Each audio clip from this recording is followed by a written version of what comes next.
Welcome to North Press News Harvest. This week in the headlines, the death toll for the February 6th earthquake climbs above 50,000. The Global Coalition reaffirms its commitment to partnering with the SDF, and lawyers in opposition-held areas of Syria protest against Turkish interference. On February 28th, the UN announced that the number of people killed by the February 6th earthquake in Syria and Turkey has reached over 50,000, with tens of thousands of more still missing and hundreds of thousands left homeless.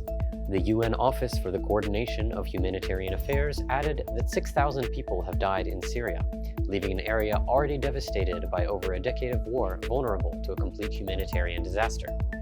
In a press release, Commander of Combined Joint Task Force Operation Inherent Resolve, Matthew McFarlane, affirmed the task force's commitment to continue its partnership with Iraqi forces, Kurdish Peshmerga forces, and the Syrian Democratic Forces in order to ensure a lasting defeat of ISIS.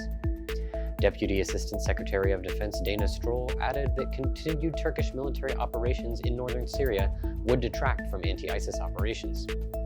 This week, the SDF announced that since the deadly February 6th earthquake, Turkey had carried out 24 attacks on northeast Syria, which killed 4 civilians and wounded 3 others.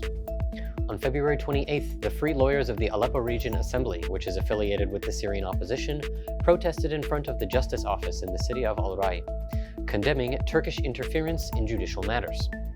The protest came after a Turkish coordinator, which guides the decisions and actions of military and civil institutions in Turkish-backed opposition-held areas, interfered in judiciary matters without consulting the lawyer syndicate.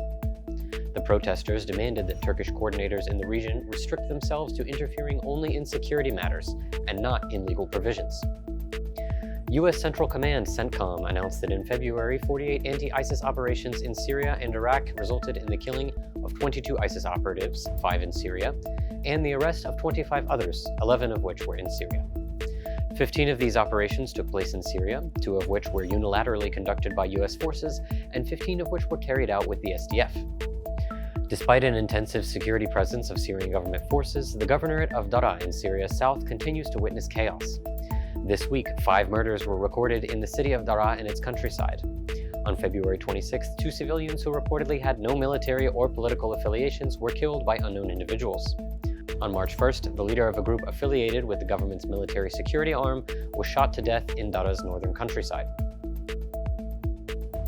ISIS claimed responsibility for an attack on a checkpoint of the Syrian Democratic Forces in the town of Al-Sabha, east of Deir ez-Zor, which killed an SDF fighter and wounded 2 others on March 2nd. Thanks for watching North Press News Harvest. For more daily and weekly updates, visit our website and subscribe to our social media channels.